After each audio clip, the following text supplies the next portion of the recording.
What's up, kids? How we doing, everybody? Great to be back on Polymax Particles.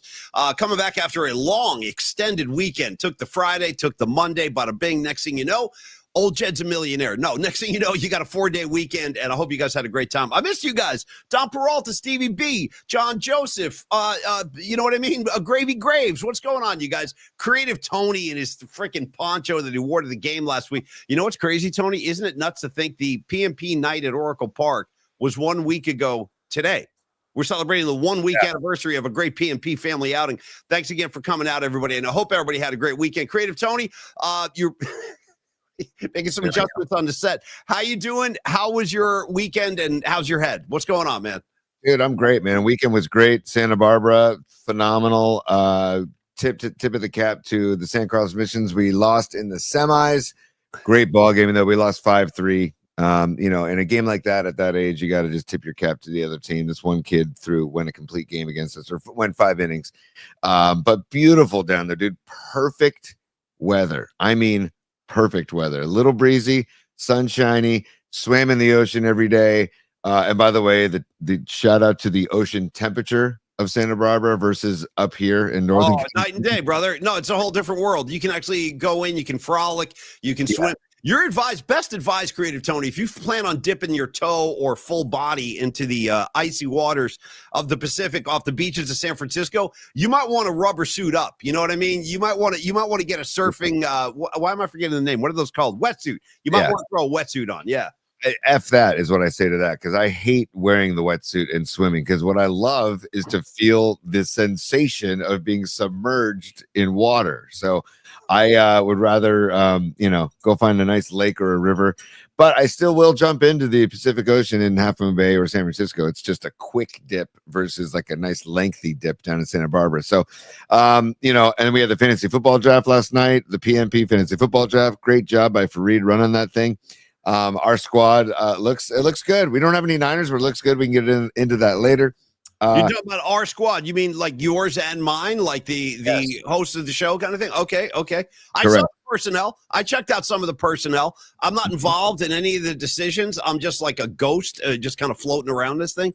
But I did see, and I'm leaving it entirely up to you. Look at you with the straw over there, getting fancy pants on us. Doctor's orders. We'll get into that with Dr. Young with doctor's orders. Okay, we will. In fact, I want to do that pretty soon, actually. But no, we're going to recap the weekend. I had a couple of pretty cool adventures myself over the weekend. I went up to, have you ever heard, Tony, of Hidden Valley Lake? Have you ever heard of it? I have, and I've also heard of it. But I've never been. No, you're Mr. California. Yeah, no, I know this. I know that alleyway. I know that grass hill. Sure, that's a lump of dirt. That's up in Napa County. Like, you know every little piece of geography in California. I was trying to slip one past you. I was trying to blow like a junk pitch past you and be like, no, I've never heard of Hidden Valley. But you have heard of Hidden Valley Lake. Anyway, I was up there on Saturday. Yeah. If I can make a comparison, I foul tipped. You just threw a heater at me, and I foul tipped it, but probably into the catcher's glove, because I've never been to Hidden Valley Lake. I've only enjoyed Hidden Valley Ranch dressing. That's the only thing. Okay. Well, I had an adventure. I had a fishing adventure up in Hidden Valley Lake with my main man Jeff Faust from the Freestone Beaches. Did you catch anything? Did any nibbles? Any catches? Dude, I caught 5 bass. Yeah. 5. And now here's the thing. I had not had a fishing rod in my hand in decades, and that's not an exaggeration. Freaking decade. Now, when Rags and I grew up, when we were little, hey, there's Winks too. What's up, Winks? When we grew up in Jersey, Tony, we had a bunch of lakes in our town, so you could fish. You could fish for bass. You could fish for trout, stuff like that. But then as you get into your teenage years, dude, here comes Stephen Piercy. You know what I mean? Here comes other concerns. You know what I mean? You're looking for a date for the prom. You're going to party. Suddenly fishing is not as important. But now I want to get back into it. So anyway, Jeff Faust from the Freestone Peaches, he plays bass in the band. Great guy. He invited me up. He bought a new house with his wife up on Hidden Valley Lake, which I guess, Tony, is near Clear Lake. But it's way up there, bro. It was a haul. It was a couple hours from my house. But, yeah, dude, I caught 5 bass. Nice. And Jeff caught 1 or 2. But he rigged it for me to win. He had and he was super hardcore, Tony. He had a variety of rods, and we went out on his boat. So he's like, yeah, try this rod with this lure. Try this rod with that lure. Use it, cast it over there, dude. Try to get it in the lily pads. So, dude, he was coaching me, but I kept getting hits. Now, Tony, there weren't prize winning, trophy fish. There were small bass, but I got 5 fish, dude. And I set them all back. You put them right back. Catch and release, baby. anytime you get a nibble and a hook, that's a success, dude. So Yeah. Tip my cap, dude. And by the way, I hear you, man, because when you start getting into the rat gang and starting your weekends are like rat and roll instead of fishing, you don't go to like out on a fishing excursion to bang your head to some heavy metal. You go out to relax. So, I just like that you just said, dude, once you wake up and start like discovering the joys of the rat gang, bro, you just dropped a rat gang on me, and I'm all about the rat gang. So, but no, I discovered the rat gang. I put the fishing rod down, but now I want to pick it back up again. Hey, Low Stee is a super, one of our great sponsors. And dude, by the way, shout out Low Stee in the picture, Tony, wearing an Expos hat. Shout out Montreal Expos ball. Welcome back, PMP. Again, had a major blast at Longbridge and the Giants game, talking and laughing with most of you. Special night, special group. Hashtag Fly Pelicans. Give him one, Tony, if you could. Pelican, fly. Come on, Pelican. And that soundbite was inspired by none other than Low Stee. And thank you, my brother. Thank you, Low Stee. I hope you had a great weekend too, man. It's good to unplug. You know what I was thinking about over the weekend, Tony, is that was the first, I think, real break we've taken since we launched the show in January. And what a year we've had, man. I am so happy with where the show is and where it's going. And that's thanks to all of you. And that's thanks to guys like Low Steve too, for helping us out, sponsoring the show, putting some money into this thing and assuring that we can move this thing down the road. And with that being said, Tony, why don't we also shout out all of our friends watching the show on the KRON 4 Plus app. If you are tuning in on the KRON app, great to have you. We're so happy to be part of the KRON 4 family, legendary station in San Francisco. And next thing you know, Creative Tony and I have been drafted by the minds, the powers that be over at KRON 4. So we're so happy about the partnership. And thank you again, Low Steve. Tony, why don't go ahead. Real quick regarding KRON 4, it's the brand new KRON 4 Plus app that they've put a ton of time and energy and resources into, and they're relaunching it with us. And there's going to be a big announcement later this week involving the KRON 4 Plus app. And then we have many things to do down the road with them. And also just a reminder, it's on your smart TVs through Roku, through your Amazon Fire Stick, or Apple TV. Those are the 3 ways to get it right now. But very soon be available on your mobile device as well, your smartphones as well. So shout out to KRON Chris Flynn, who runs the show over there, the GM over there at KRON 4. He's got all kinds of things in the quote unquote hopper. Yeah. So the hopper is exciting, and we're excited to be a part of KRON 4 Plus, dude. And Paulie, I don't know what you're gonna get to, but I just want to make sure that Juwan Jennings' calf is okay. Oh, dude. Well, he's back in practice. Okay, so that's something we got to talk about. Juwan Jennings is back. He's running routes. I expect we're going to see him this weekend. And that's the big news. NFL freaking football is back, kids. We are 2 days away from Philly and Dallas getting it on. And then on Friday, here comes Jim Harbaugh now. Watch out, bro. Here comes Harbaugh taking on the Chargers. And by the way, Tony, we might as well play that game in Spain, okay? In freaking Spain. That's in Brazil, right? I thought it was in Spain. I don't know. Brazil, Spain. What's the difference? I think it's Brazil. Hey, it's Brazil. Let's play some football in Brazil. What the hell? You know what I mean? We'll catch some carnival. We'll look at the showgirls, and we'll throw some touchdowns. By the way, I'm telling you right now, Chargers win this game. I'm standing on that, dude. Chargers win this freaking game. And that being said, I'm making proclamations again. You can already feel, Tony, the energy's changing. The energy is shifting in the PMP universe. Now the pro football is back. And here's the thing, Tony. Jim Harbaugh, 5-0 in opening days in his NFL career. 5-0. Okay. He has his guys ready to play ball week 1 of every season of his NFL career. So I'm standing on that. Chargers are going to win. They're going to beat the Muppet on Friday in Brazil, Spain, Italy, Ireland. I don't know, wherever they want to play this game. Dude, get used to it. They want to make the NFL a global thing. So there's going to be games literally played all over the world throughout the season. And they're going to be doing it in college next year too. You're going to see college games being played like in Ireland, for example. It's crazy stuff. But that's the state of the game, T. 3.5 point spread, by the way. Your Chargers are 3.5 point underdogs. So you're getting 3.5. That's fantastic. Thank you. I'll take those points. By the way, Najee Harris, dude. Go ahead. I was going to say Sao Paulo, Brazil is where the game is being played. And I believe kickoff, I'll have to double check that. Kickoff's 5 p.m. on Friday. And I don't even know what that is Brazil time. But Tony, it's on YouTube TV. So a lot of the country won't even see the game. Unless you have YouTube TV, you're not going to be watching it. But anyway, Chargers, Muppet on Friday. And that is kind of under the umbrella of a big – we have so many big announcements this week. First of all, the return of the hot and sour picks live before your naked streaming eyes on Friday. Tony makes his picks. I make my picks. The hot and sour picks return. Tony, I want to make a quick announcement. Then I want to talk about Los D and Flex Funding. But yes. I want to say that thank you for all your submissions last week for the Sound Summit concert tickets. We do have a winner. We asked you guys a trivia question since Cake is the headlining band, and that is a week from this Saturday. Brian Murphy and I will be up on the mountain introducing bands. I have a big power lunch with Murph tomorrow, dude. Murph and I and the promoter of Sound Summit, Mikey Nash, he was our guest last week. We will be dining at an undisclosed location up here in the North Bay, getting everything ready. But anyway, the winner of our tickets for the question, which Black Sabbath song does the headlining band Cake cover? The answer, of course, is War Pigs. Great anti-war track from Black Sabbath way back in the day. Now, a lot of people got it correct, but the first guy to get in, and let me make sure I got this right. Yes, it's Moselle Perlman of San Geronimo. He is our winner. Moselle, we'll see you up on the hill, brother, and great knowledge. Yes, you got it right. Cake covers Black Sabbath. The song is War Pigs. Okay, Tony. Oh, no, please, God, help me.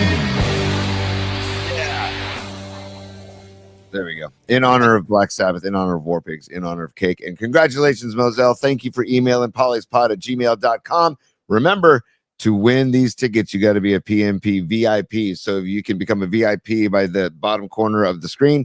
Join us.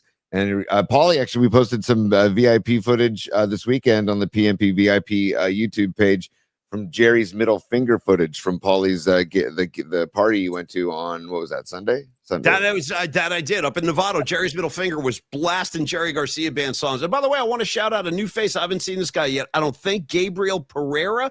Welcome aboard, Gabriel. Yeah, I'm rocking my Rangers colors, dude. Grew up a monster Ranger fan, especially in the 80s. I'll just throw some names at you, Gabriel, if you want to run alongside me here. I'll talk Ron Duguay, Dave Maloney, Don Maloney, Ulf Nielsen, John Davidson. Those are my guys. Ron Greschner, you know what I'm saying? That whole guy, Barry Beck, Captain Barry Beck. You with me, Gabriel? That's me and you.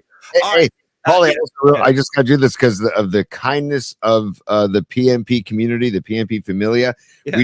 We just gave away a pair of tickets to Sound Summit. But if you want to buy tickets, go to soundsummit.net. And I see Stevie B on the chat offering up a face value extra ticket. If anybody wants to get a ticket for face value from Stevie B, he just has an extra and he says, hey, I want to sell it to somebody here for face value and join him on the mountaintop at atop Mount Tam. But also, if you want to buy tickets, soundsummit.net. It's going to be a hell of a party up there. It's going to be a great Are game. You coming up to the top of Mount Tam? I haven't even asked you yet, Tony. Are you attending Sound Summit? The world wants to know. The PMP Familia / community wants to know. And so do I. I want to know. Will we see the shaved head and the poncho of a creative Tony? Tony, go ahead.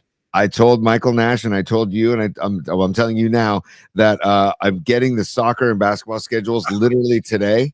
I find out Olivia's soccer schedule for next Saturday, and I find out Dom's basketball schedule for next Saturday. I find those out this afternoon. So I'll have my whole fall planned out for hoops, volleyball, baseball, and soccer. Here we go. Right.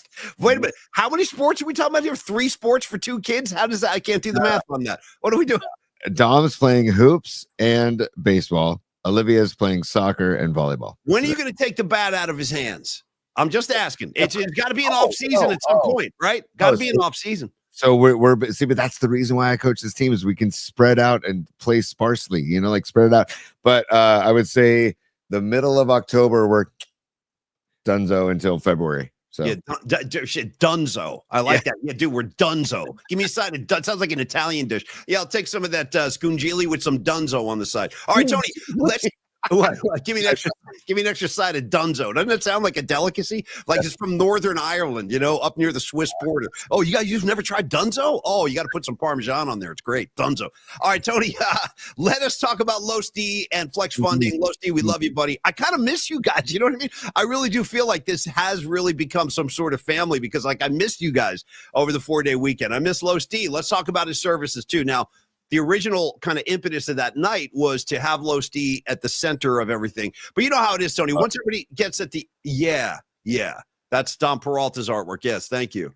Yep, grateful for you, Los D, and grateful for you putting together that night, my friend. It was all Los's idea. He was the one calling the meetings. He was the one calling the shots. It was fantastic. Thank you, Los D. Yeah, no, Dom, totally. Put some extra dunzo on there. Fry it up, dude. Fry that up and throw some dunzo on there. It'll be a nice light meal for a hot summer day. We've created a new dish. I hope you guys are enjoying the Dunzo Show. This is the Dunzo Show. By the way, Tony, what number show are we in the pantheon, in the vaults of all of our shows? Where are we?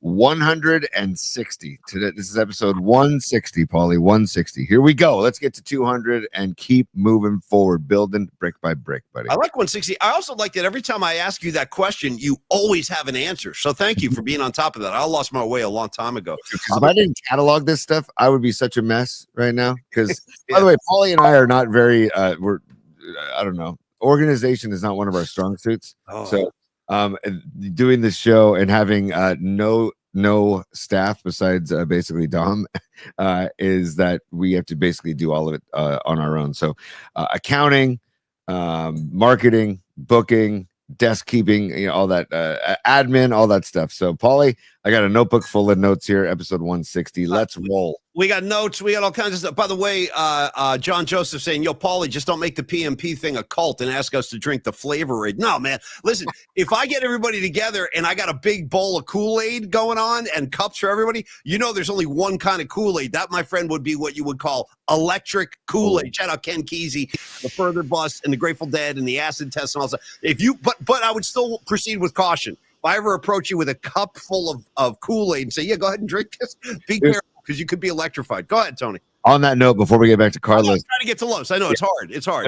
There's a 4-part miniseries, I believe it's on Netflix, about the whole David Koresh scene way back when. And how much of that do you need, though? You know what I mean? They're surrounding the compound, they're blowing shit up, and sorry, I dropped an S-bomb. See, I'm still feeling loose from the weekend. We're trying not to do that now. The KRON picked us up. You know what I mean? We're trying to be good boys, little Boy Scouts.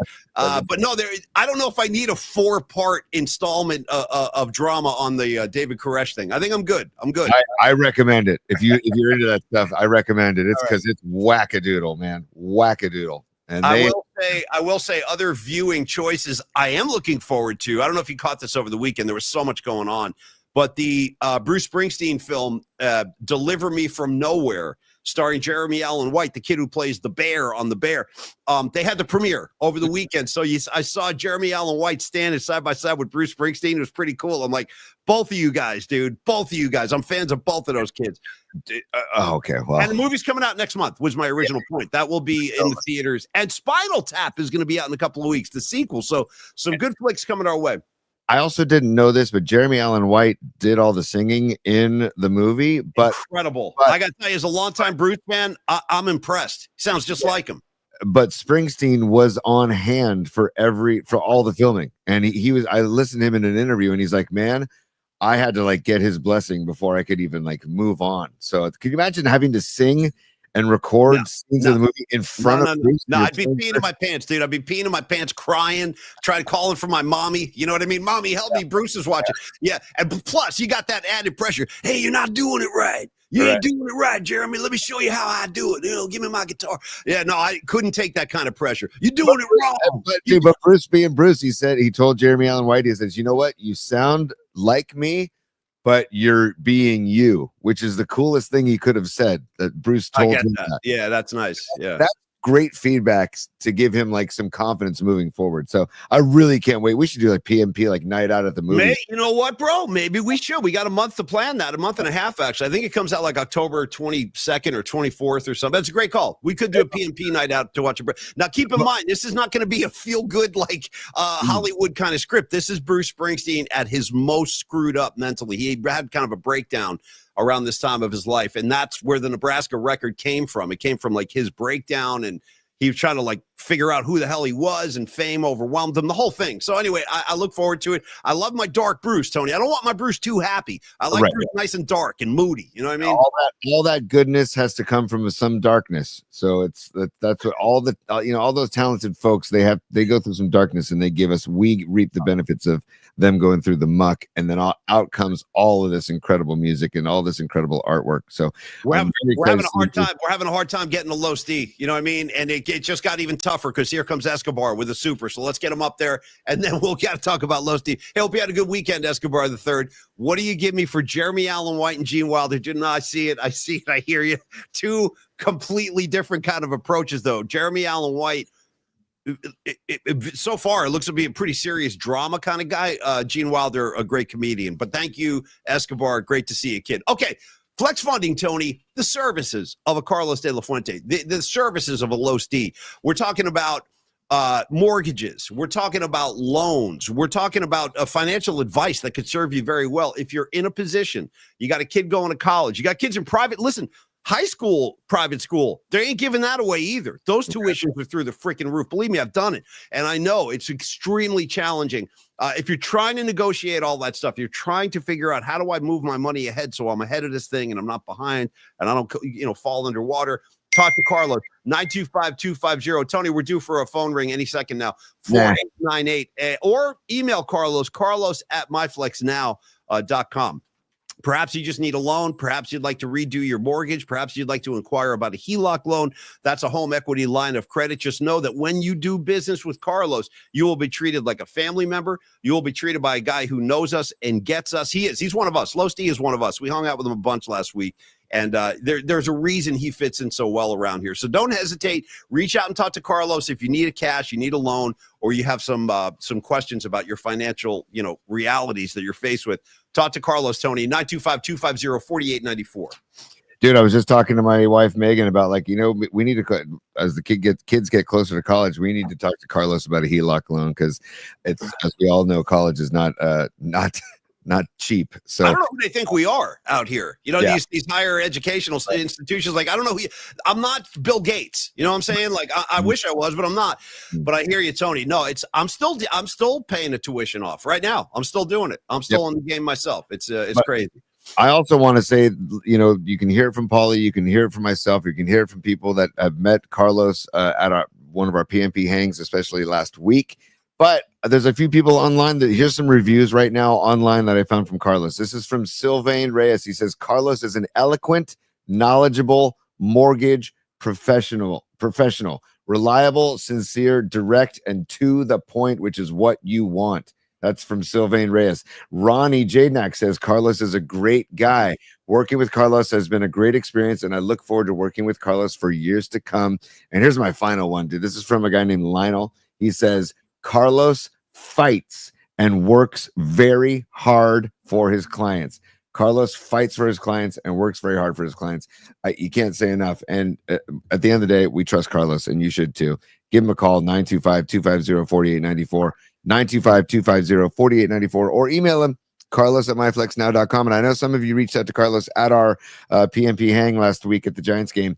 So Los will reach out to you. You guys, hopefully you guys make some magic together because that's what Los wants to do.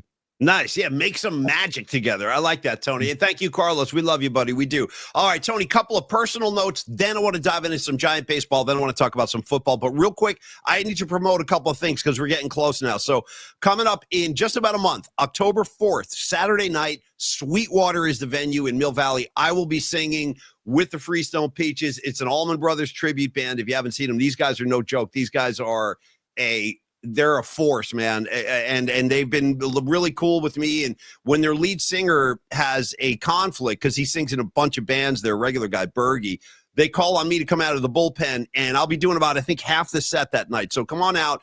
Right. And they will sell the show out. This show will sell out. So get a ticket now if you're interested in coming out. That's October 4th at Sweetwater. And Tony, here comes the return of Paulie Mack and Friends. I went into the weekend in Innocent, and I came out the other side with another gig. So I am now booked at a venue I've never played in before. It's the Brisbane Inn, and I'll be playing there on Saturday, November 8th, 7 o'clock show. We're going to be doing, I think, 3 sets, about an hour, 45 minutes each.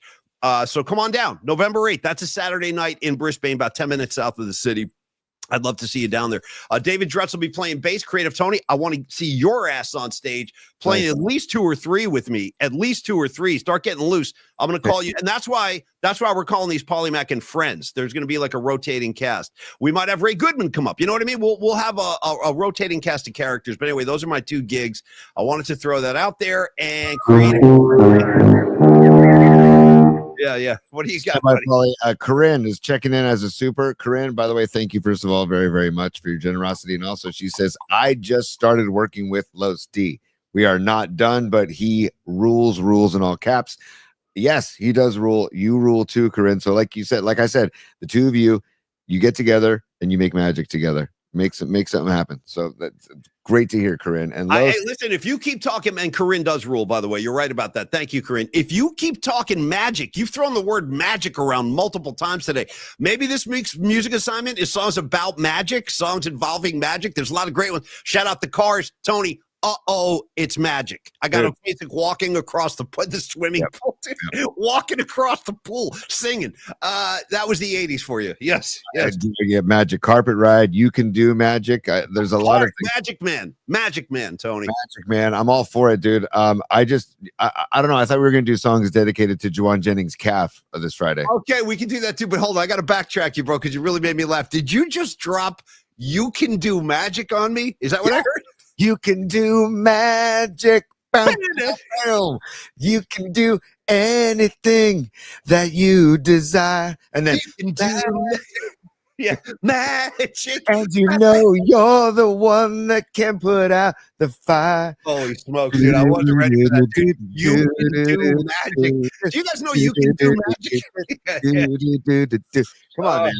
Come on. That's probably one of the most underrated magic. Is that Olivia Newton-John? Winks is coming in with that right now too. Is that Olivia Newton-John? You can do magic. I don't think so. You can do magic. Dude, you can do magic. Jesus. Yeah, dude. America. It's by America. All right. Oh, by the way, Paulie, if we're speaking of songs and like dedications and everything, kind of like to what's happening in the sports world today. Yes. I want to, dude, cue up, drop the needle on "Hold the Line" by Toto. Great track. You know what?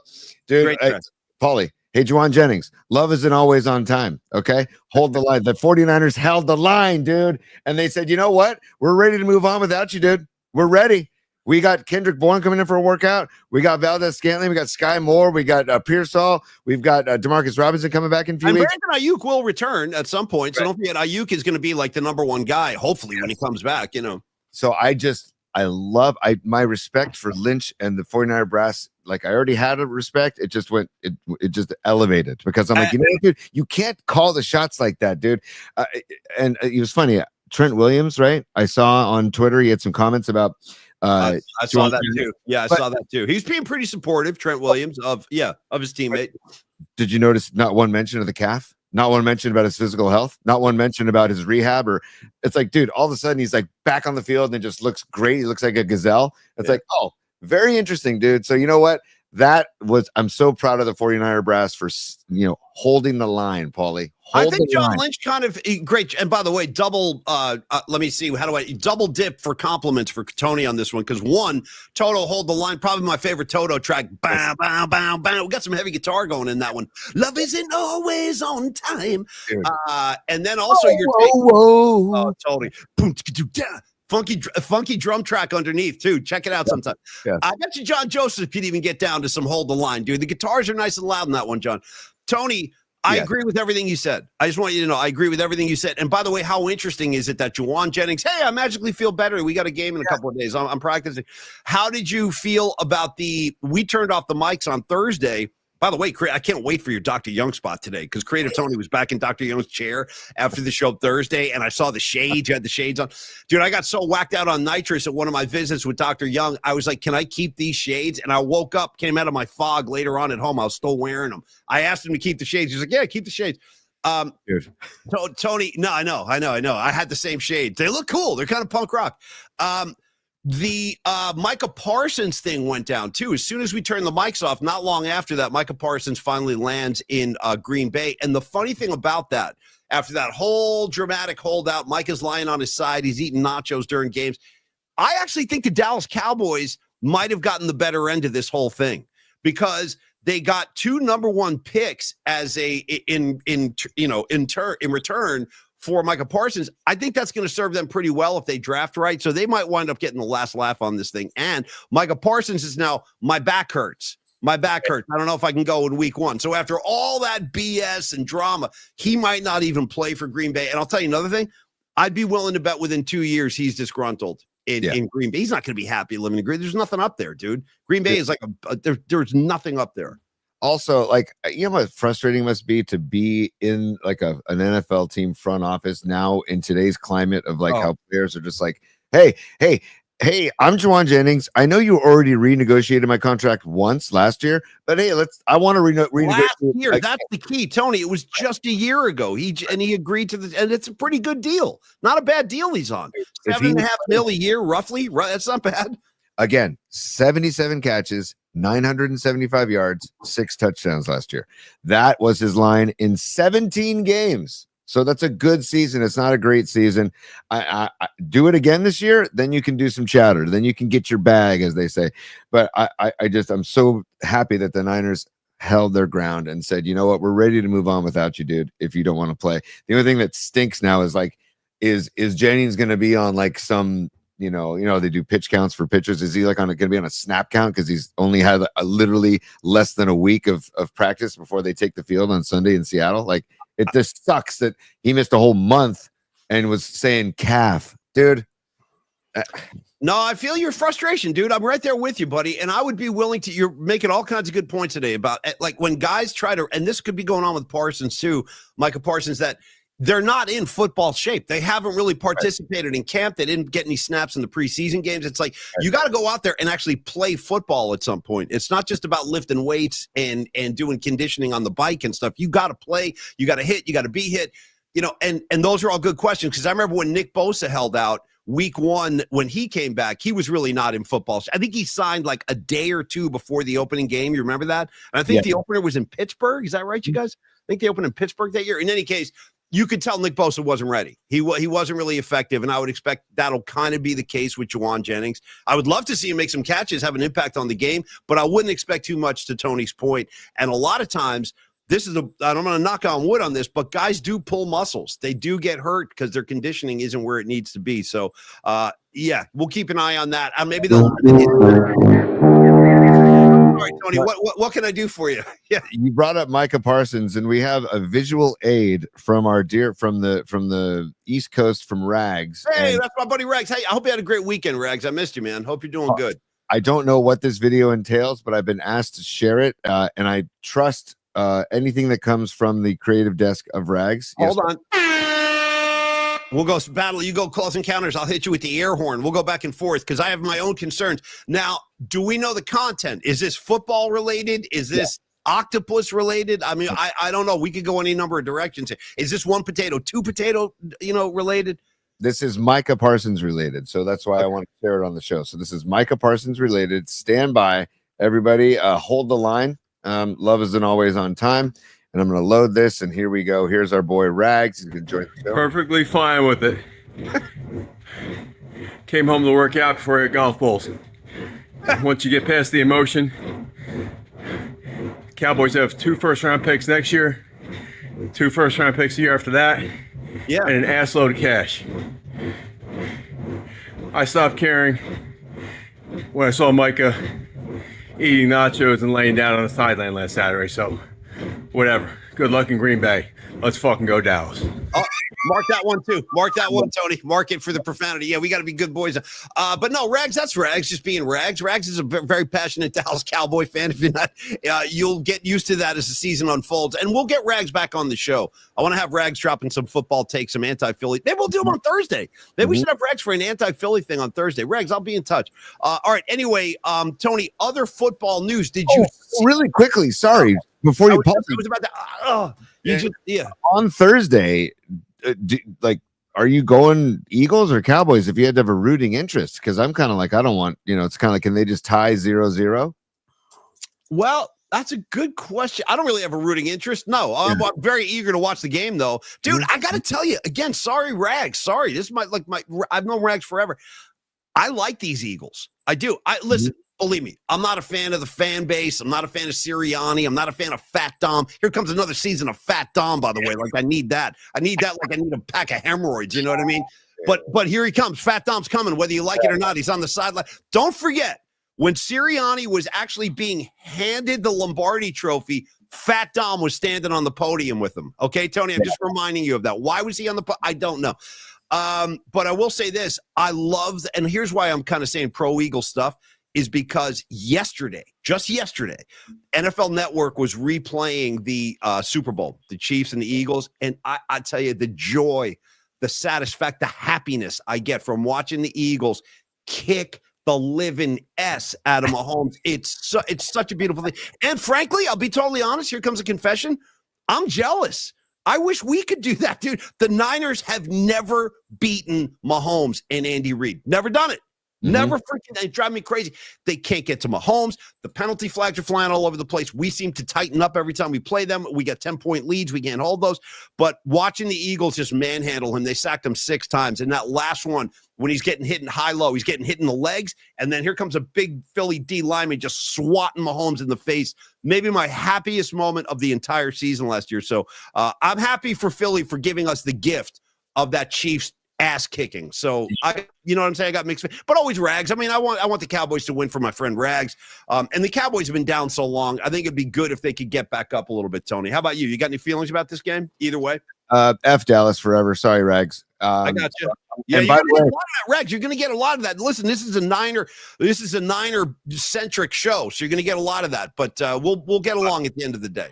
Also, Paulie, the Eagles D is the defense for Master of Particles fantasy football team. We have the Eagles defense, and I had an opportunity to draft Travis Kelce or Patrick Mahomes, and I passed on both. I even put it out to the chat of the draft saying, "Hey, wouldn't it be funny if I drafted Mahomes or Kelce?" And then Aaron Kask says they gone because he picked. I think he picked both. I think Aaron Kask has both. So, anyways, F Dallas for life. I'm not really rooting for Philly, but I do want we have Devontae Smith, Paulie, and we also have the Eagles D. So now this is where fantasy football comes in. So here we go. Devontae Smith and Eagles D. Look and go. Let's go. Yeah, you do whatever you got to do in the fantasy realm. I'll be over here in the real world watching the game. You know what I'm saying? I can't. It's just that's going to be something you'll be heard on. I'll be loosely associated, but I'm not really involved. As you guys, you're involved. You're involved, buddy. I'm really not involved. I'm not on any level. My name is on the thing. I can't take the stress. I really can't. I can't take it. I tried it in the past. It's not for me. All right. Anyway, Tony, Escobar the third. Give me 5 minutes with Big Dom. I'll make him my little Dominique. I bet you would, brother. I wouldn't mess with Escobar the third. Had a great time hanging out with you last week. Shout out to the Puff Puff Give at the end of the night, looking at the abandoned Cadillac. That was a lot of fun. Here he comes, dude. You ready, Tony? Look at him. Yeah. Look at both of them. The both of them. There you go, buddy. So that's coming on Thursday night. So and I got now the problem is our beloved Kate Scott is kind of like she's gotten swallowed up by the Philadelphia Eagle culture. You know, she does Sixers games now. But anyway, Kate's part of that whole movement now, which is crazy. Tony, did you see Belichick get his ass kicked last night? That was I did too. I was actually looking forward to that game. Here comes another confession. Now, if you listen to Murph and Mac for years, you probably know this. If you're new to this show, here it comes. I actually like Bill Belichick a lot. I really do have a lot of respect for him and everything he's done. And I go all the way back to Belichick being a D coordinator with the Giants under Parcells. When the Niners used to battle them all the time in the 80s, that was a Belichick-led defense through all those Parcells glory days. Obviously, we know his resume with the Patriots. I just like his no-nonsense attitude. I always like his focus on defense. I like his focus on fundamentals.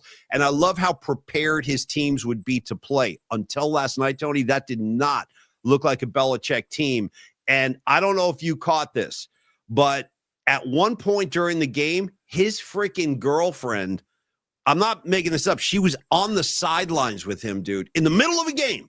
It's the most un-Belichick thing I've ever seen. Why don't you pull that out of bookmarks if you can, real quick? For those of you who haven't seen this, it's shocking that this is Bill Belichick and he's allowing stuff like this to happen during the game. Yeah, there she is. Rewind that a little bit if you can. Yep.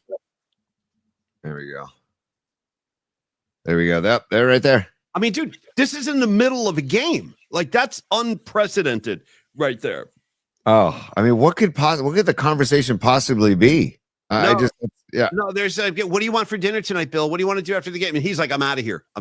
But that is not a good sign, dude. I mean, I guys get crazy sometimes. You start dating somebody new and you start doing all this really weird stuff you would not normally do. But how shocking is that, Tony? You never would have seen that in New England or any Belichick team ever. No. And look at that, dude. She's like, yeah, coach, you're not doing it right. I have some ideas. Let me show you my game plan. Yeah.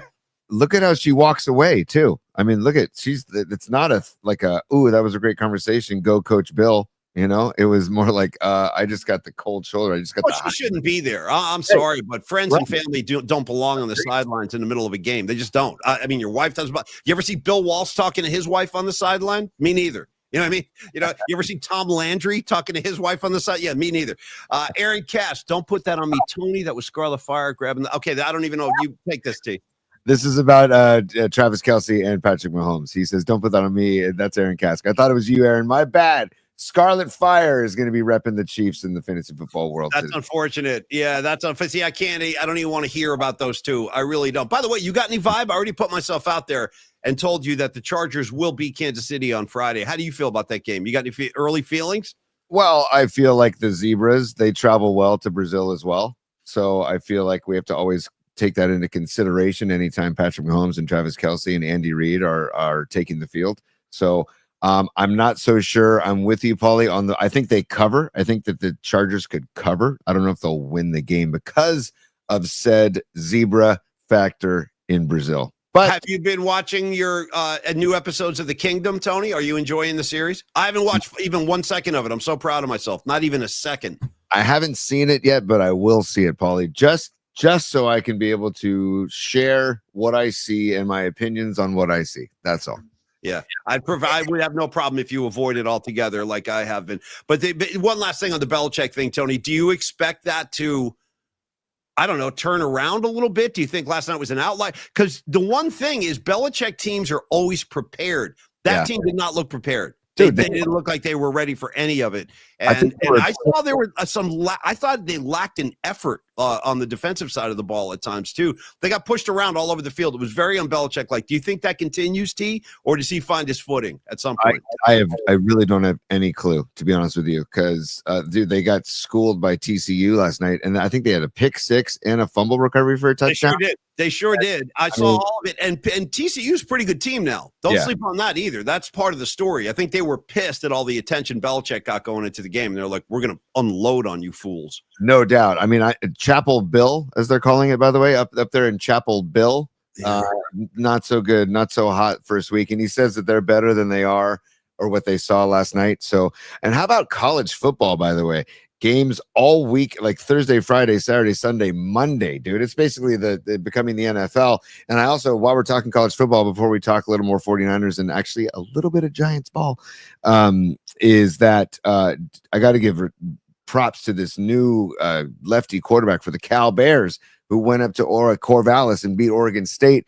This kid's slinging it. He's a lefty from Honolulu, from Hawaii. He went to St. Louis High School in Honolulu, which is where Marcus Mariota went. It's where Tua Tagovailoa went.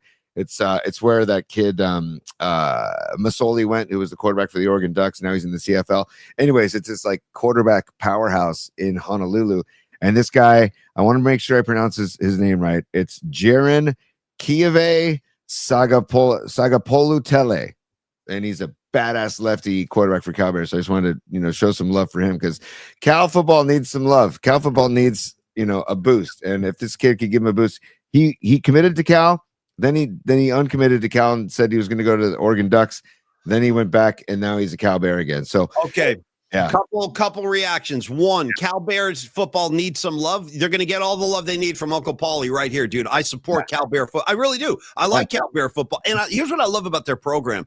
Even when they're not doing well, which has been a lot in the recent years, the one thing about Cal football, dude, they always put guys in the pros. Every single year they put guys in the pros. So you can say what you want about their program, but they feed a lot of kids into the NFL. So that impresses me. And number two, when you say need some love, I got to shout out Rush first album. Oh, yes, I need some love. Shout out Need Some Love by Rush. And also shout out Cheap Trick. Need Your Love, Tony. Need Your Love. You got Need Some Love, Need Your Love. You take your pick. Either track is going to work as far as I'm concerned. I love Need Your Love. That's one of my favorite songs. And by the way, they're playing the Guild Theater on the 19th of September. That's coming up. And by the way, a happy birthday to Keanu Reeves out of nowhere, 61st birthday. But the reason I say that is because yesterday on Twitter, I saw a picture of Keanu Reeves wearing a Guild Theater Menlo Park t-shirt. out. No way. Did he play down there with Tony? Don't tell me you missed Dog Star. Don't tell me. He's playing bass in Dog Star. I've never heard their music, but I know it's the name of his band, Dog Star. They must have played there. I hope they did. Or I do too, but I just love seeing that he had that T-shirt on. I was like, yes, Keanu. And I don't know. The older he gets, the kind of cooler he gets. 100%. 100%. He's dating a senior citizen. You know what I mean? His girlfriend's like 83 years old. Have you ever seen his girlfriend? I'm not kidding about this. No. Go ahead. No, dude, he's dating a woman who's like an elderly woman. I'm 100% serious. Just Google Keanu Reeves' girlfriend. Enjoy. Dude, I will. Let me see if I can find it on the screen too, so we can all take a look real quick. And I'm not making fun. I support. Hey, dude, you love who you want to love. It's all good with me. I don't care. Absolutely. If that's who's making you happy. But it is quite a contrast. He's like kind of a young dude, and she's a much older lady. You found anything? Yeah, I found something. Here we go. Let me share this real quick with Keanu. Yeah. And his woman's name is Alexandria Grant. Sure. Yeah, there you go. Well, maybe I overdid it with 83, but she's definitely an older woman than he would be. Yeah, I don't have her age, but yeah. Oh, there's another good shot. See that one? Yeah. Dude, good for him, man. That's what I'm saying. Yeah, good for him. It's the most un-Hollywood thing. Usually it's the other way. It's like a 50-year-old dude dating a 20-year-old girl. In his case, he's like, no, I'm going to go with the older lady. I love that. So happy birthday, Keanu. All right, Creative Tony, let us talk about your experiences at Dr. Matt Young, one of our other great sponsors. We love Dr. Young so much. And I know you have fallen under the spell of Dr. Matt Young. And I told you, that's what I've been trying to tell you guys for weeks, months. I'm going, this is the greatest dentist of all time. This is one of the nicest guys of all time. The Young Dental Group is a staff of very courteous and professional people. You can always reach out, make an appointment, info@youngdentalsf.com, or call Dr. Matt Young anytime, 415-392-8611. Tony, I'm going to really hand you the mic on this because you're fresh out of the office. You're drinking out of a straw. I'm going to let you take it. So go ahead. Tell me what's going on with you and Dr. Young. Yes. Yeah, so first of all, I'll address the straw first, because I just started my teeth whitening, 2 weeks of teeth whitening, and they you can do this at Dr. Young's office. If you want to go for a cleaning and get whitening, they'll give you they can make molds for you, and then for 2 weeks every night for an hour, you put them in at night before you go to bed. But she said no red wine, no coffee, and I go, this is Dr. Young's assistant. After Dr. Young left the office, and I go, wait a second, no coffee? Yeah, that's not going to work for anybody. I'm with you on that. Yeah, I'll take a sip right now to celebrate. Yes. Right. And she goes, yeah. And I go, how about, can I go straw? Can I go straw? And she starts laughing at me. And I go, she goes, yeah, you can do straw. Just, you don't want to be staining your teeth while you're trying to whiten them. So that's first off, that's the straw right there. Nice metal. Dude. Hey, by the way, go grab yourself some metal straws and carry them around with you. They're actually really handy. So this is the metal straw I'm using. So carry them around with me. Why do I need to carry metal straws around? So you don't use those plastic pieces of crap that end up. What if I don't want to use a straw at all? What if I want to be a big boy and just lift it right to my mouth? What about that? Is that all right? As I tell my kids, it's better to have than have not, to be prepared in case might need a straw. In case you might need a straw. I'll tell you what. Why don't you give me a metal straw for Christmas? That way I'll always have one. And we'll have no problem solved. You want to talk about a great stocking stuffer? I mean, it fits right in the stocking. Look, perfect metal straw. I look forward to it. No, I look back. Oh, clink that again. Let me hear the sound. Yeah, so there you go. Yeah, you're not playing games. You really, I've never even seen a metal straw, but Tony's got one. Okay, fair enough. Go ahead, T. Onward. Also, I just want to give love to Dr. Young. He's on the cover of the American Academy of Implant Dentistry, and he's on the cover of the latest issue. And there's a great article about him. And it's funny that he's on the cover here because I actually complimented him on how gentle his hands are and how, how steady he is, and how because those moves are so finite, they're so small, and he is so gentle and with his hands. It turns out he used to be he used to take care of his mom's rose garden. Nice. That's how he learned about being gentle with plants, and then taking that into people's mouths. Let me jump in here. Let me tell you something. Hold on one second. Let me go to let me see. Hold on one second. Here we go. Ladies and gentlemen, I have an announcement to make. I'm officially jealous of Creative Tony because I've been going to Dr. Young for 15 years. I didn't know he planted a rose garden for his mom. You're already getting that kind of info on your first visit. I'm a little jealous. Tony, go ahead. All right, carry on. The kindness of a Dr. Young and his whole staff. And again, he just puts you at ease, because I was nervous going back in. Turns out that their work was so good they didn't even need to numb me. By the way, the PMP community is all aflutter with your choice of words. They got gentle hands. He's gentle with his hands. You're getting a lot of that. People are just shouting that out. He's very gentle with his hands. Go ahead. Yes. I'll admit that after I complimented him on it, and I did use the words gentle hand. It's very intimate. That's an exchange of a very intimate kind of idea. Yeah. I said, "Doctor, your hands are very gentle," and he kind of giggled. And I go, "But seriously, though, like I really appreciate it." Yeah. And also, he complimented me on. He's like, "Man, you have good saliva," and that made me laugh. And I go, "You're complimenting my saliva?" And he goes, "Yeah, I can tell when I pull like the suction out of your mouth." He goes, "You have a lot of saliva. That's a sign of good health." I said, "Oh, that's great." So I have good saliva, Paulie. But I wanted to show the work of Dr. Young. The work of Dr. Young. Look at this. This is before. Okay, those are my teeth before. For Christ's sakes, here we go. We're getting the shots now. Yeah. So you can see the chip right there. That's the bird's eye view of it, and then there's the side view, right? The cracked tooth. And I then like that you came home with pictures. This is great. Yeah. I asked for a printout. I said, "Could you email me those pictures?" Like, no, I'll print them out for you. I said, "Great." Yeah. And then here is the after product. I mean, look at that. That's a sparkling white tooth, my man. That's a nice looking tooth. Yeah. I mean, come on, man. It's just Dr. Young at his finest. The proof's in the pudding. It's right there. So just weekdays until 7 p.m., Saturdays till 8 a.m. to 4 p.m. Info at youngdentalsf.com, 415-392-8611, 415-392-8611. I'll report back on the whitening, too. I did my first night last night. I didn't want to do it in Santa Barbara during the baseball tournament. So first night last night, I have to do that for 2 weeks. Then I go in for another cleaning. I'm going to get more. More gentle hands from Dr. Young, and then I'll report back again. But seriously, in all seriousness, it's an incredibly cool staff, a great environment, and relaxing, and you won't mind going to the dentist. No, not at all. Well said, Tony. I'm glad you had a great experience, and thank you, Dr. Young. You are the freaking best, man. I can't wait to see you myself. By the way, I want to clarify a couple things here. Pinocchi, one of our great early old days OG listeners and viewers, Pinocchi checked in and goes, "Paulie Mac, don't get so crazy about Keanu's girlfriend. She's only 70. Okay, she's only 70. He's 67. She's 70. So it's not that far. It's not as far of a gap as I thought." I dig that. I'm just saying it's unusual because most of these older Hollywood guys, they go for the younger women. It's just kind of a funny juxtaposition there. But anyway, thank you, Pinocchi. Good to see you, brother. Good to see you. Okay. Creative. Real quick, Paulie, we like to promote, the performers in the PMP Familia. And I know Pinocchi is a stand-up comedian. Pinocchi, if you ever have a gig, let us know. Let us know when you're gigging. We'd love to spread the word and promote your shows for you because we know Ray Goodman's got his gig this Friday night on his actual birthday out in Martinez, and Ray can get us the information as the week goes on. And I also want to Noemi's not on the show today. She had a ton of work today, and she actually texted saying she's having a rough day. So I'm just sending some love to Noemi. Hopefully she's having a good day. And just the PMP Familia takes care of each other, and that's just why I want to spread the word to take, like Jerry Springer used to say, take care of yourselves and each other, right? He used to say that after every episode, Paulie. Who? Jerry Springer? Yeah. I don't think I ever saw a full episode of Jerry. I wouldn't have known that. I never saw him sign off. Yeah, no. He did. Ralph Barbieri had his own sign off. Well, Jerry Springer said, take care. Because they take themselves lightly, right? Angels fly. Okay, everybody, thank you. And don't forget, angels fly because they take themselves lightly. God bless Ralph, dude, signing off like that. I never really had a sign off.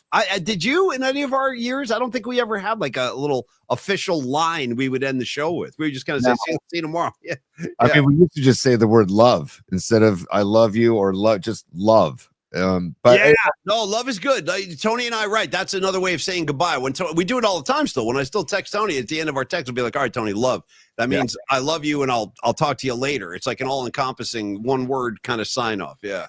And I'm just going to follow up on Pinocchi. He says he's gigging at Tommy T's on September 25th. Nice. And so he'll follow up. He says, everyone that's on this, he says, I'll get you in for free. Well, Pinocchi, we can work on that as the date approaches, man, but keep us posted for sure. And you can email us pauliespod@gmail.com with any information. Hey, Paulie, yes. We talked Niners. We talked about the miraculous recovery of Juwan Jennings' calf. And we talk about NFL football in 2 days, kids. 2 days. I can't wait, actually. I'm very excited to get back to the NFL. And then, of course, Niner football on Sunday. We'll get into that in a big way on Thursday and Friday. And then, of course, on Monday, we'll review the game in great detail. But, yes, Tony, finish your thought. I'm sorry. No problem. Do you want to tell? Well, first of all, I'm very excited that Puni was back at practice yesterday as well. Yeah. Dominic Puni back at practice yesterday. Same with Gross Matos back at practice yesterday. So the Niners are actually very healthy, except for Ayuk. It's great. They're in a good situation right now as far as health wise. And then, do you want to talk a little bit of Niners white unis at home, or do you want to talk a little Giants baseball? Because I want to Let's talk do the white unis for I do. I'm glad you brought that up, dude. Let's do white unis at home, and then I want to talk Giants baseball before we wrap the show today. I think I know what you're going to say, but for those of you that missed, for those in the audience that missed the news over the weekend, Tony, set that up and explain what when you say white unis at home. Tell everybody what you mean. Well, the Niners made an announcement today, or not today, over the weekend, that they're going to basically wear their white uniforms at home more often because of the quote unquote heat. So they're going to wear their primary white uniforms for their first 2 home games to combat the heat, is what I'm reading here. How much hotter can it be with a red shirt? I don't know that makes a difference. I'm sorry. I don't know. I like the red at home. I don't know. What?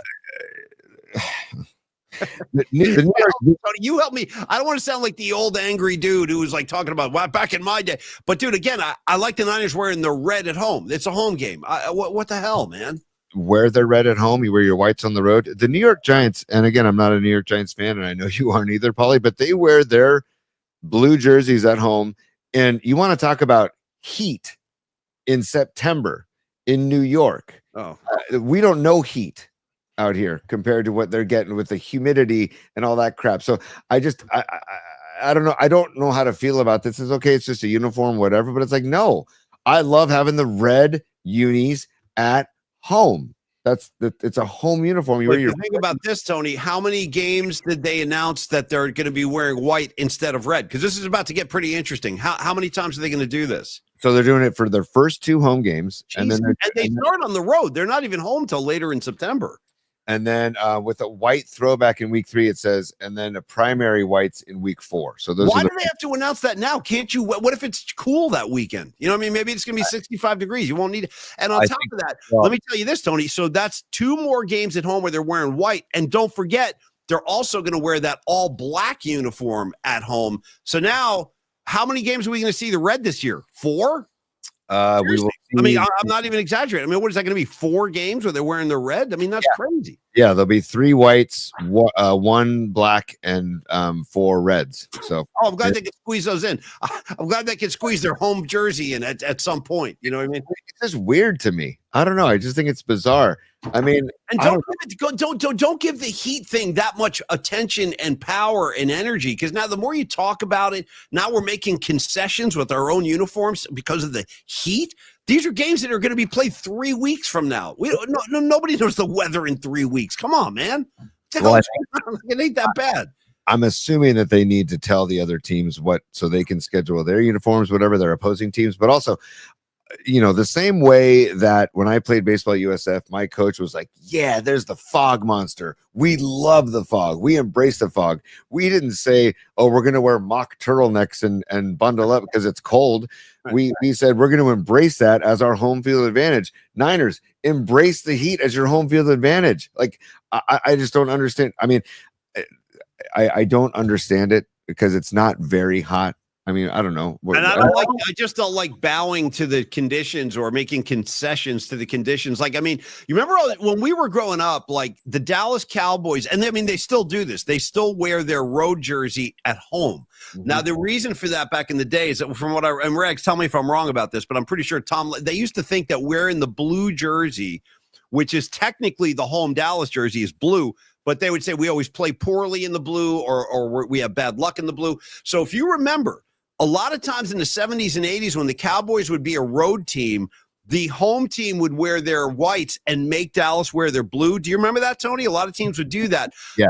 Yep. And I always loved that the Niners never gave into that. Like Bill Walsh was like, I don't care. We're wearing our home. We're wearing red. It's a home game for us. We're not going to let them wear their home jersey on our field. Like, I love the way Walsh didn't buy into that. And I wish the 49ers wouldn't buy into this whole kind of heat. It's too hot thing. Come on. First of all, I don't even think it's that significant. Sure it is. It's hot. Sure. These guys are world-class athletes. They're going to be okay. They can hydrate. They can stretch. They're fine. I mean, what are we doing, man? Also, I saw Scarlet Fire say, and I said it 5 minutes ago, it's not that hot down there. And dude, they have the greatest medical staff. They've got jugs and jugs and jugs of water and Gatorades, and they got IVs. They got. What about Powerade, Tony? I prefer Powerade. I'm kidding. I'm just kidding. I don't even know if Powerade exists anymore, but it did have its own healthy run. But I'm just saying, it's just unfortunate. And Paulie, you know what this goes back to? If you didn't build a stadium in Santa Clara, this would not be an issue. That's all I'm saying. It is pretty unanimous at this point. After what's it been, 11 years now? Like the people have spoken. I mean, I think most people would like to see the Niners back in San Francisco. I might be one of those people. You know what I mean? Myself. I think Tony might be one of those people.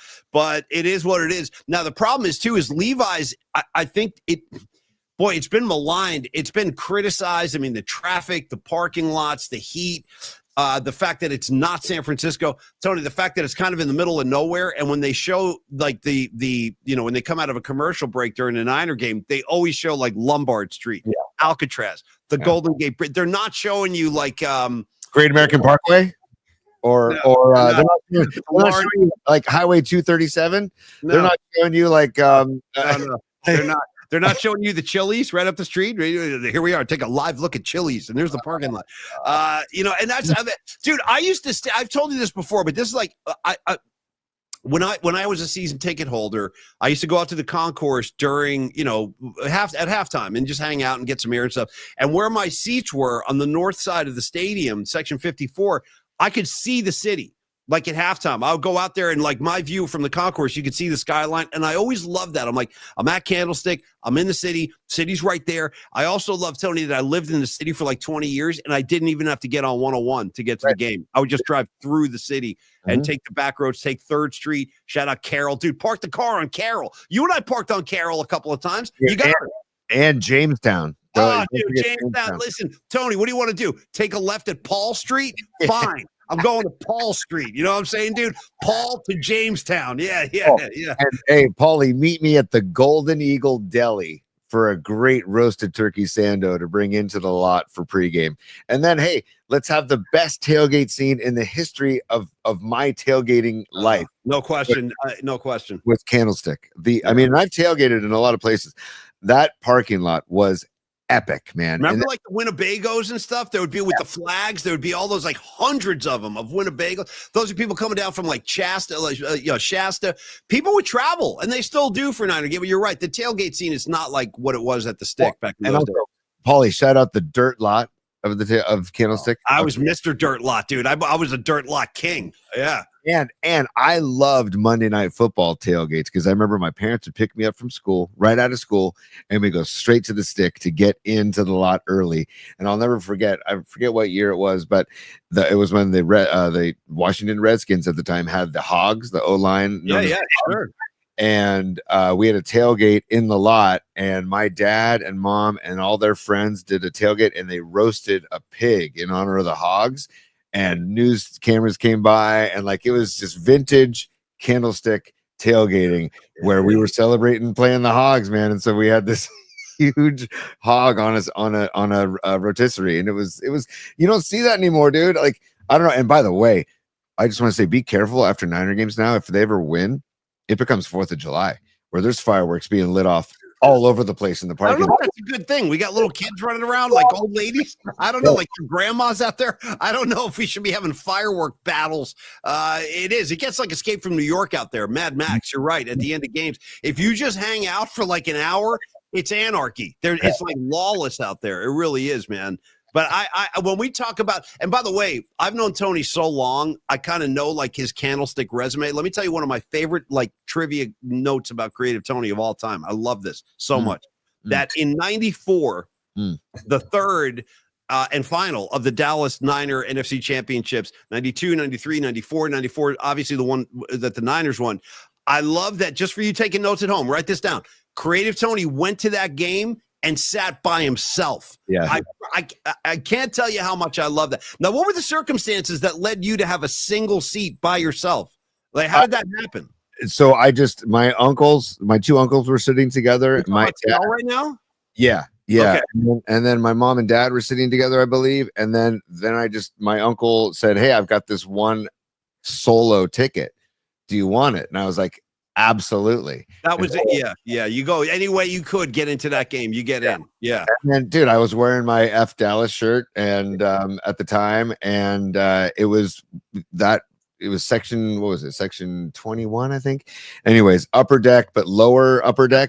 South side, Tony, south end, I want to say. Yeah. Am I right? Yeah, yeah. South end zone corner, and it was, you want to talk about one of the greatest crowds I've ever been a part of, man. It was just the loudest I've ever heard. No, it was mayhem. Mayhem. Yeah.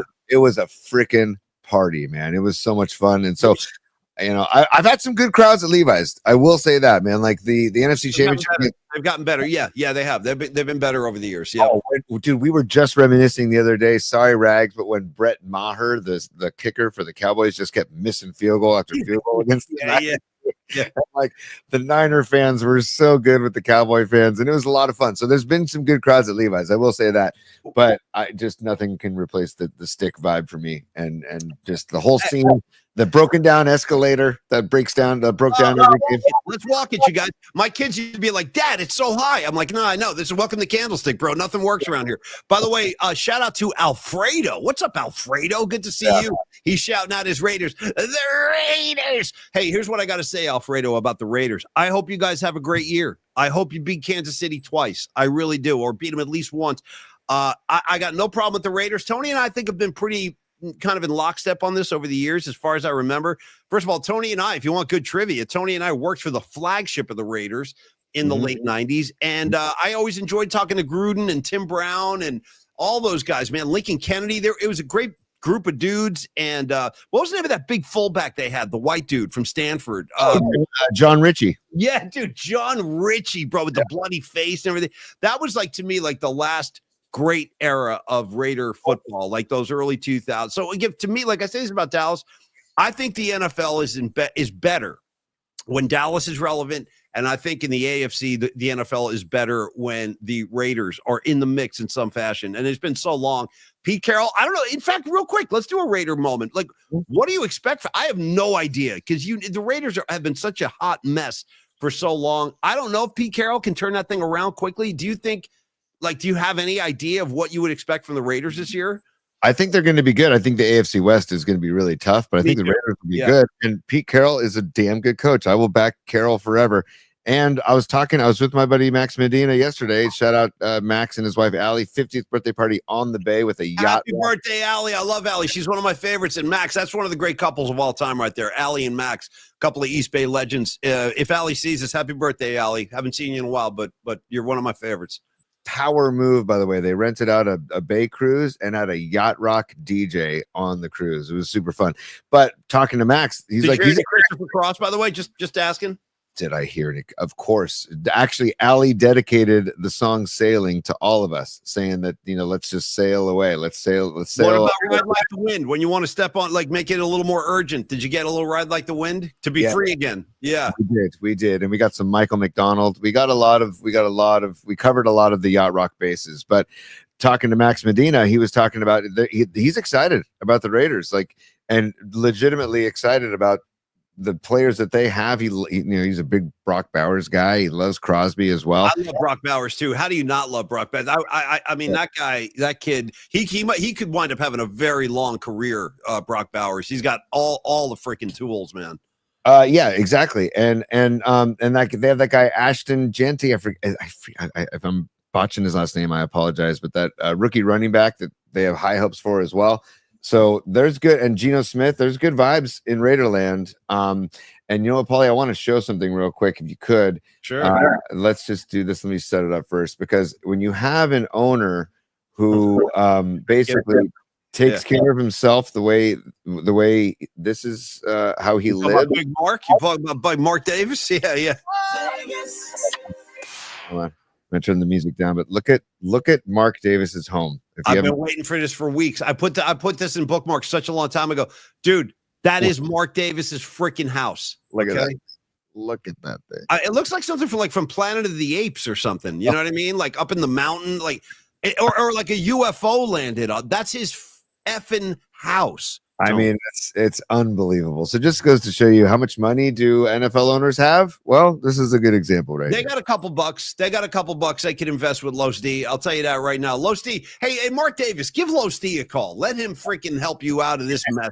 You know what I mean? Look at this joint, dude. How's he going to get around this? You need like a golf cart to drive around that place. That's insane. Look at this, though. Honest to God, if you see the where's the driveways? Yeah, right there. One driveway is probably bigger than my house. Like, where's the drive? I don't even know what I'm looking at here. I swear to God, where's the so-called driveway?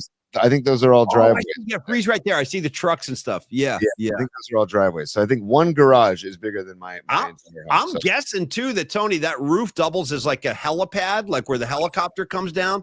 Fly me to the game. Fly my son to the game. He don't like to wait. You know what I mean? You can have a house like that, but you can't find a good barber. Do you know what I mean? Like, I know. How about I know the barber. And how about the ladies that are dating this guy? They're like, no, really, he's a nice guy. I'm really into him. Could you imagine like that's the dude on your arm? He's got the haircut from like 1973. You know, and he's dating like a 25-year-old Raiderette. It's like this whole thing is wacky right here. I can't say who he looks like, but if you've seen Tropic Thunder, you'll know what I'm talking about. Oh my God, bro. You're going right up to the line now. I love it. I love when Tony gets edgy. No, like get edgy, man. Yeah. I'm not saying it either, but we're talking butterfly net and a hammer. Remember? You had the hammer in one hand, the butterfly net in the other. Yeah. A phenomenal call. Had never put that together, dude. Stiller from Tropic Thunder. Yep. Dude, remember that thing Matthew McConaughey had in his office? It was like a cardboard cutout with like a mechanical hammer, swinging the hammer just back and forth in his office. Yeah. Tropic Thunder. Wow. Yeah. No, you can't. I wouldn't even talk about it at this point. Anybody can lose their, you know, I mean, it's too much. But Tom Cruise and Tropic Thunder, we can talk about. So, by the way, Paulie, I have a bunch of supers to get to because the conversation's been flowing, and we need to do that. And then we got to wrap. I wanted to get a couple Giants notes in there too, if we could, before we go. But let's do supers, Giants, and out. Yeah. So Scarlet Fire going back to drafting Travis Kelce and Patrick Mahomes. She says the Scarlet Fire family plays to win. Hashtag no emotions. Scarlet Fire. I love it in you. I love it. Go on with your bad self. If you can separate that, because I have a hard time separating that with fantasy football. I'm always like, I don't want to draft him because I can't root for him. So if you can do that, more power to you, Scarlet Fire. Thank you for the super. Shout out Aerosmith, mixed emotions. Shout out Aerosmith, sweet emotion. Tony, go ahead. Dude, or how about Whitney Houston? I get so emotional. Yeah, throw it on the pile, brother. 100%. Or any other emotions I'm forgetting? Yeah. Oh, dude, I got one. Billy Squire, emotions in motion. Okay. Yes. Emotions in motion. Go ahead. And I don't know if I can do this, but I can't do it. I was going to try and sing Emotional Rescue, but I can't get that high. You so silent in the night. So animal quiet. Dude, I will be your knight in shining armor, coming to your emotional rescue. Dude, Jagger. The spoken word thing in emotional rescue. Incredible. You will be mine. You will be mine. You will be mine. You will be mine, all mine. I will be your knight in shining armor. Dude, he's like riding across the desert on a fine Arab charger. By the way, I got my Stones album up this week. A little Some Girls for you. No, it's all about riding across the desert on a fine Arab charger. Yeah, dude, don't sleep on Jagger's spoken word prowess. 100%. And the falsetto is incredible, dude. Ray Goodman, did y'all talk about overrated Arch Manning? We did earlier, but we can talk about it again, Paulie. Like, that's tough stuff, man. That's tough stuff. Well, the kid is a victim of hype. I mean, it's like just because he's a Manning doesn't mean he's going to be Eli or Peyton. I mean, let him be his own player. And I had a bad feeling about that, like going into the game, like a little bit too much hype. Kid hadn't taken any really meaningful snaps yet, and just was faced with a better team. It happens. I mean, I think Texas is going to be good, but a little humbling. I think that's good. You got to go through that. You don't just get anointed like, hey, you're the new guy. You got to earn that. And I think he took a lesson in humility on Saturday. Arch Manning. Totally. I can't find the picture right now, but somebody sent it to me over the weekend where it's basically it's as if Arch Manning is unzipping a costume, and then underneath it is Dak Prescott. It's pretty fun. Wow. What, dude? I'm actually hearing Dak Prescott had a really good camp and a really good preseason. We'll see. Yeah. Did he? Is this from Jerry Jones from the helicopter view as he's landing at practice? I don't know. Maybe. Could be, Tony. Could be. All right, here we go, Paulie. More supers. Let's go Scarlet Fire again. Coming back again. She says, proud Cal grad, roll on them Bears. Yes, roll on you Bears.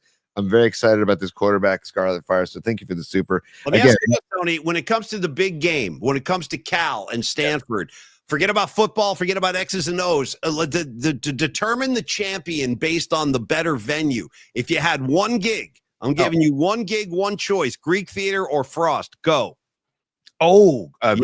Greek Theater. Me too. Me too now. Me too.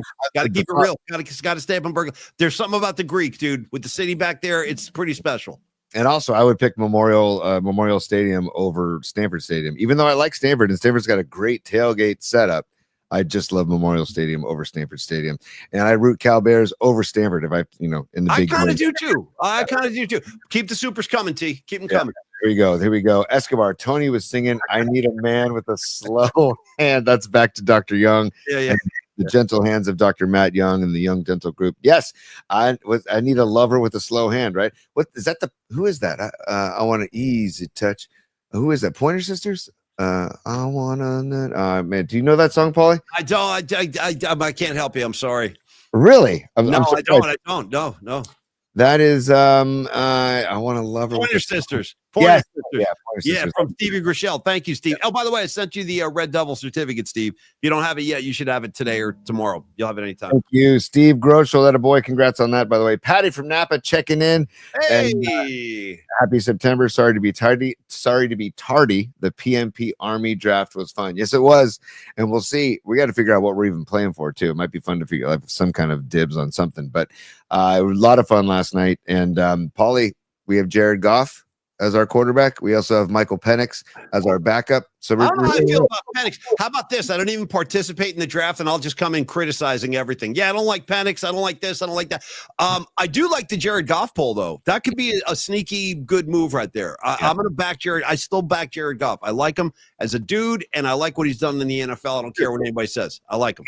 He's got Jameson Williams. He's got Amon-Ra St. Brown. He's got the tight end, which I'm blanking on his name. The Italian last name. Laporta. Thank you. And he's got Jahmyr Gibbs as well. He's got Robinson in the background. Back. Keep these supers coming, Big T. Keep them coming. I'm psyched. Is that it? No. We're still going. Okay.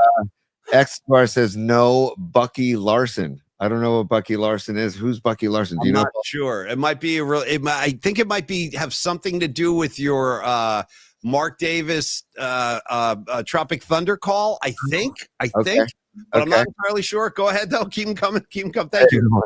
Yeah. Thank you, Escobar, for the. Oh yeah. Oh, he does. Yeah. Bucky Larson, Born to be a Star. It's a dark comedy from 2011. Easy. Go easy. I'm just saying. I'm just looking at the photo. We got KRON 4 now. We got KRON 4 things. We got people watching. Go ahead. Yes, exactly. And finally, Marky Graves says, your thoughts on The Rock weight loss. I just saw a photo, and I don't know. I think he's fine. I don't know. Have you seen it, Paulie? I don't know. Well, let me tell you something real quick. And thank you, Gravy. Always a pleasure, man. Always a pleasure. I got to say, I saw something over the weekend, and I did a double take, and I looked at it twice. Because it was after, I think it was when I got home from fishing. And by the way, dude, I was in ash. It was like 105 degrees, dude. We're on his rowboat. Bam! Just getting pelted with the sun. Bam! But I was pulling up so many bass. I had a great time. I didn't care. But anyway, when I got home, I was dehydrated. I was totally tired. I was just guzzling water. In any case, I'm flipping around Twitter. I see this thing. It goes, The Rock enjoys a 15-minute standing ovation at the Cannes Film Festival or whatever. So I look at it, and I guess he's in some new movie. And I was like calling BS. I'm like, nobody ever gets a 15-minute standing ovation. It's like, dude, Martin Luther King didn't get a 15. Like, it just doesn't happen. So I looked at that twice. I'm like, 15 minutes? No. Is that for real? And but anyway, I did notice that he looked a little slimmed down, but it didn't look that dramatic. Maybe I need to see some other pictures. I don't know. Did you see anything, Tony? I didn't notice a massive weight loss, but I did notice that he did look smaller. But he's also getting older too. And but he's an amazing. I mean, like I'm a Rock fan, like because I've followed him for my kids and all the stuff he does for kids movies and stuff. And he I just got a problem with The Rock. I'm cool with The Rock. You know, they do say, though, if you are a bodybuilder like that, like The Rock or Arnold Schwarzenegger, you kind of have to keep doing that, because if you don't maintain that, like, your physique gets really weird. It turns into like Jello and stuff. So I don't know. But if he could like slim down from being that bodybuilder kind of physique, good for him. You know what I mean? He's probably healthier. Yeah. Dude, Escobar, he's off the juice. Escobar says he's off the juice. Well, that's a nice, exactly. I didn't want to say, but you're probably right, dude. You're probably right. He's okay, on freaking juice. Look at Barry Bonds, and we don't know what he was on or was. If he was on. Barry Bonds walk up now with his bicycle and stuff, I'm like, who is this guy? Like, he weighs like 160 pounds. I'm like, that ain't Barry Bonds. All right, Tony, speaking of, couple quick notes and then we're out of here. The Giants are now pretty much playing the best baseball of the entire year. Devers is off his ass. Adames is off his ass. Dude, Verlander, again, just going out there and getting gritty wins, bro. Verlander was great over the weekend. Logan Webb tonight in Colorado. Another big win yesterday. Tons of offense. I just wish we could have seen this a couple of months ago. That's all. It's coming together, though, but it's a little late.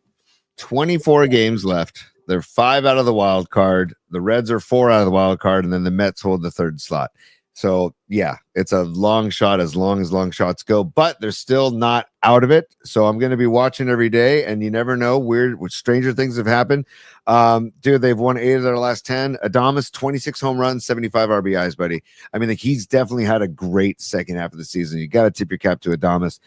This kid Drew Gilbert, dude, 9 for his last 18, 4 for his last 4, 7 for his last 9. I love Drew Gilbert. I love him. Chapman's choking him in the dugout, for Christ's sake. Did you see the celebration start choking him? It's fantastic. Yeah. And Verlander. Next time I see you, that's going to be how we celebrate. Niner touchdown, Tony. Just start choking me out. That'll be how we celebrate from now on. Yeah, just choke me. Yeah. Verlander, just to give Verlander some love, and I actually wouldn't mind seeing Verlander back as a Giant next year. I got to be honest with you. Isn't that crazy how it's turned on him? All year long, he was scuffling, and he started putting some nice starts together, and it was like he's finding it. We were saying that about 6 weeks ago, like he's starting to find it, and now he's back to being kind of the Verlander we're familiar with, you know? And give the guy some offense. He's gotten offense in the last couple of games, and he's 2-0 in his last 2 starts, 11 innings total. Only 2 runs given up in those 11 innings and 15 Ks. So that's great for Verlander, man. I'm really happy for him. And I love the Adames production. And, dude, Matos and Adames combined for 8 hits on Friday night, dude. It's crazy, dude. And Devers is going ape-ass right now, dude. He's really found his swing. Yeah. I ran into on this boat cruise that I was on yesterday for my friend Ali Medina's 50th birthday. I met a dude named Alex, big Red Sox fan, and he was like, dude, you're going to like having that kid. You're going to like having Devers. He's like, it's been a slow start, but you need to realize that guy mashes, and you're going to like having him. He goes, even though the Red Sox have gotten better without him, I would still rather have him. And I said, okay, that's actually a very good thing to hear, because, you know, it's been tough sledding for Devers, but he's gotten hotter as the season's ending. And I'm going to still watch. We got Logan Webb on the bump tonight. Robbie Ray tomorrow in Colorado. Hey, man, I'm just going to say, you never know. You just never know. No, win your games. The best thing you can do is just go out there, play winning baseball, and let the chips fall where they may. I think the one good thing, even if the Giants fall short of some miraculous, surge where they get in as a wild card, I think the one good thing we can actually hang our hats on, Tony, is it's starting to look like this might become something like next year, like Devers and Adames at the core and Chapman, like those 3 dudes. Then you add in like a Matos. And, listen, I expect Buster's probably going to find another arm in the postseason. I think he will go out and find another starting pitcher somewhere. Maybe it's Verlander, like you said. Maybe they keep him on the rotation or on the staff. But I like where it's going. I didn't a couple of months ago, but I'm starting to like what this looks like and where this could be going. So even if they fall short this year, if they end the season playing good baseball in September, I'm relatively happy looking forward to next year. And I kind of like what the core of this group is starting to look like. So, and everything you said about Devers, I agree with. I mean, you're seeing it now. Like, this is who this kid is. Yes, there was an adjustment period, but now, like that home run yesterday, dude, that was a blast. I mean, he's got serious pop, this dude. Right. And it's interesting to note, Paulie, that with Devers playing first base and with Dom Smith playing first base, and then you have Bryce Eldridge, and like Do you possibly try to use Bryce Eldridge as a trade piece to get a stud starter next year? I'm just because you have Dom Smith to play first, you have Devers to play first. I don't know. Or do you want Eldridge to come up and play first? That kid Dom Smith, there's something about that guy. I like him too. I like Dom Smith too. So far, all the Doms in my life are pretty damn good at what they do. I got Dom Peralta, P&P art director. I got Dom Ryan mashing down to Santa Barbara, and I got Dom Smith playing first base for the Giants and being a good Giant. I like Dom Smith too. So that's 3 Doms, and all 3 of them excel in their own way. Yeah. Where do you rank Dom DeLuise? Very high, Tony. Very high. Burt Reynolds would have been lost without him. All right, let's do this. I want to thank Dr. Matt Young. By the way, Dom DeLuise, we'll see how hardcore you want Dom DeLuise. I didn't know we were going to talk DeLuise today, but here it comes, and you're not ready for it. Yeah. Anybody who wants a laugh, find the movie Dom DeLuise starred in late 70s. It's called Fatso. Okay. What? Fatso. Have you ever seen Fatso? I'm not kidding, dude. Dom DeLuise stars as Fatso. He's this big, obviously he's a big guy. He's eating all his food. The whole movie's about him trying to lose weight. Look into it. Dom DeLuise, Fatso. You brought it up. I give it to you. That's my recommendation. And Scarlet Fire's got your back. She just said, you got my back, Fatso. See, dude, Jeff Winkler, Fatso rules. See, dude, Fatso does rule. It really does. All right, Tony, I want to thank Dr. Matt Young. Winks and I, man, lockstep, bro. Fatso for life, dude. You guys want to do Fatso? We're having some people over. We're going to watch Fatso. By the way, very politically incorrect for 2025 to have a film named Fatso. You know what I mean? Yeah. Oh, dude, I'm just sorry. Throw it up there. Throw it up. Let me see something. Give me some more Fatso. Yeah. Let me get a good pick here because it's. I saw it. I've seen Fatso, bro. Oh boy. So sorry. Good thing you mentioned Dom DeLuise. We're about to end the show, but now we could be going into a whole other segment here. Give me some footage. Give me something on Fatso, Tony. I'm waiting. Stand by. All right. Let me share Maybe a trailer. Can you bring a trailer? Give me something. Give me the movie poster. 1980. Yeah, look at him. What's he holding right there? A hot dog? What is that? He's holding a hot dog. Yeah. Dude. Look how happy he looks. You know what I mean? He's like, I like to eat. Just call me Fatso. Yeah. Dude, more power to him and more power to Dom DeLuise. I love that we're ending the show with Dom DeLuise chat. I love that we're having a serious discussion about Fatso. How about Winks? I've seen it a few times. I've seen it multiple times. I would too. They don't show it enough because it's so objectionable. But yeah, dude, Fatso. All right. Yeah. If you what? Go ahead, Chico. I was going to say I want that shirt. If anything, I want that. Look at the butterfly collar. It's got the. I'm just looking at the joy on his face. I mean, that's a happy human being. I mean, you got to find your happiness somewhere. He found it with food. That's all. He likes a good hot dog when nobody's looking. Dare I ask, what is the plot of Fatso? Well, the plot is he's trying to lose weight. The whole movie is about how he's trying to slim down because his life is so messed up because he's so heavy. But then as far as I remember, Winks at the end, he just throws his hands up, doesn't he? And goes back to being a fat guy. That's kind of how I remember it. It's been a very long time since I've seen Fatso. Let's get a 2025 version with Big Dom. You mean Fat Dom from the Eagles? Yes. Yeah, but Fat Dom is not as enjoyable as Dom DeLuise. You know what I mean? Like Dom DeLuise is a funny comedian. Fat Dom is an objectionable blimp who walks around on Sirianni's hip. I don't like him. All right, who would you rather have on a dartboard, Paulie? A mug of Big Fat Dom or Sirianni to throw darts at? Ooh, that's boy. I'm going Sirianni. Okay, well then I'll take Fat Dom. We'll divide and conquer. We'll take care of both of them together, and we'll do it as a team. All right, Tony. Thank you, Dr. Matt Young. Tony looks great. His crown looks great. If you're thinking about making a switch, you need some dental care, talk to Dr. Matt Young. Trust me, he's fantastic.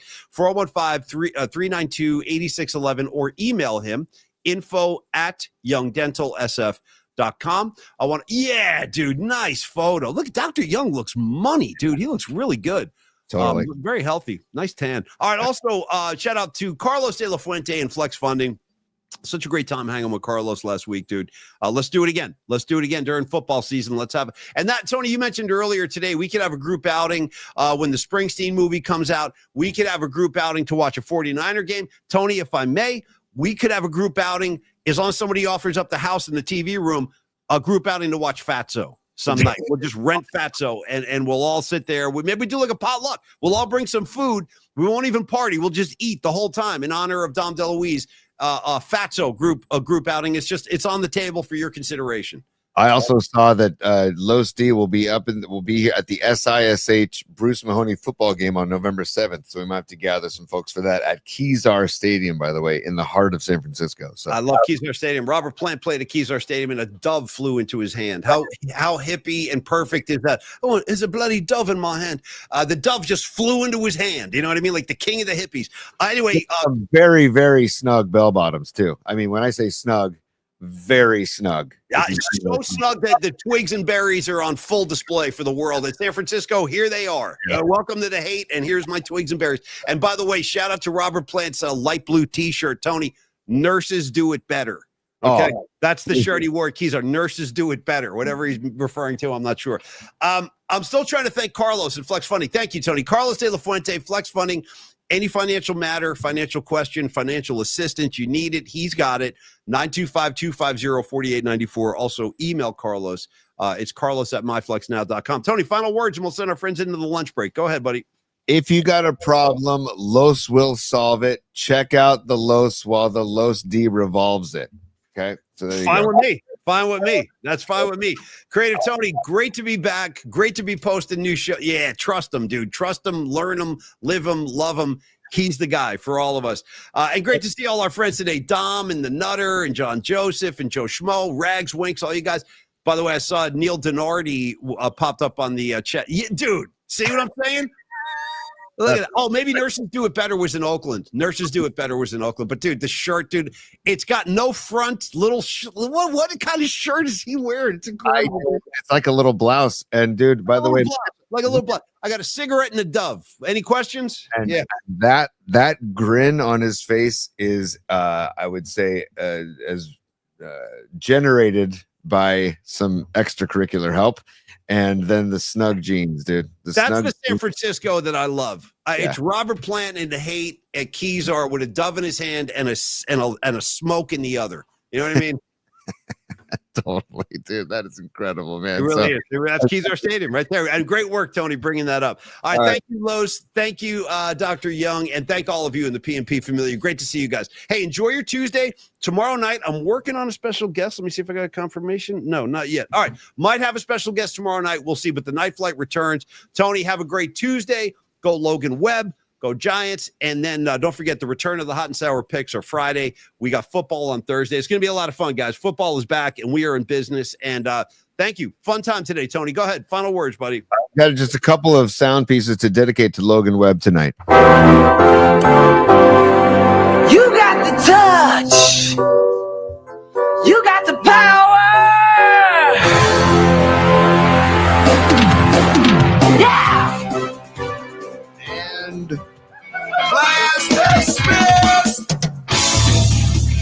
Ooh, look at a crossfade of a creative Tony, dude. The crossfade. Go ahead. I know what you're doing over there, crossfading.